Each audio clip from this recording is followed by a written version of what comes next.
أشهد أن لا إله إلا الله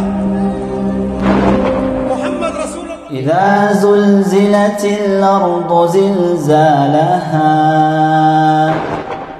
وأخرجت الأرض أثقالها